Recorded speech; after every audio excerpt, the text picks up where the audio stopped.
Going to be hot today. Yes, we have a heat advisory in place for most of East Texas. Those are all of the counties that are highlighted in orange, and then an excessive heat warning for the counties that are highlighted in pink. Those both go until this evening, and what we're worried about with this is our feels-like temperatures. Those can get up to 110 across all of the highlighted regions today, so it is going to be warm. Here's our hour-by-hour breakdown here in Tyler. Feeling 104 around 11 a.m., going up to 110 around 2. That is a scorcher. Then we get a little bit of a drop around 3, but then we're right back up to 109 around the commute home. The reason why we're feeling these high temperatures is because of our muggy air. That's really kicking up our temperatures to feel much warmer than they are. Most of us, for those dew points, are in the 70s, which means that it's very humid and sticky. We're in that unpleasant category, so it's definitely one of those days when you step outside, you're just hit with that wall of humidity. Definitely not a good day to hang out outside. And those air temperatures are very high as well.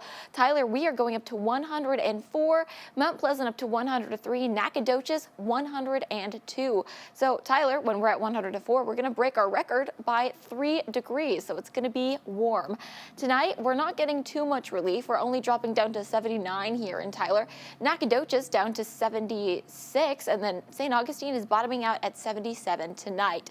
But on the bright side, we have some rain chances, which might make it feel a little bit less like hot August summer, even though we're not in August anymore. 20% chance today, Friday up to 40%, and then Saturday we're going up to 50%. But tomorrow we have a risk from the National Weather Service. We're in a level 2 slight risk for all of the areas in yellow because of our storm chances and some gusty winds. So I'll show you that in a second. But on Friday we have a cell that's going to come through just around the lunch hour and drop a couple of storms out to our easternmost counties.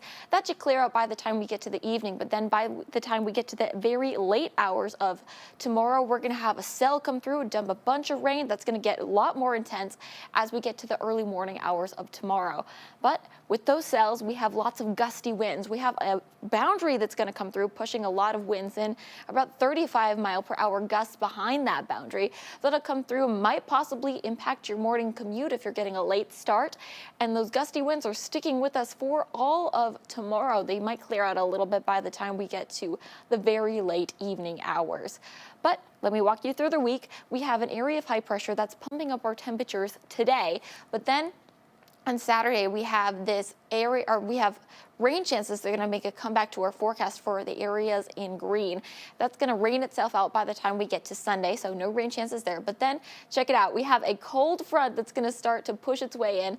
Ahead of that front, we're going to have a couple of showers that will pop up. And then when that pushes through on Tuesday, that will bring us some cooler temperatures and even more chances of rain. So what that looks like, we are hot today and tomorrow, then those are going to take a downturn into the 90s, but then by the time the front pushes through on Tuesday, we are back in the 80s. So I'm excited for that. But in the meantime, we have to get through these hot summer-like temperatures. On Friday, don't forget about those winds. Those will impact your commute. Rain chances through the weekend. Sunday looking pretty clear, but then those make a comeback early next week.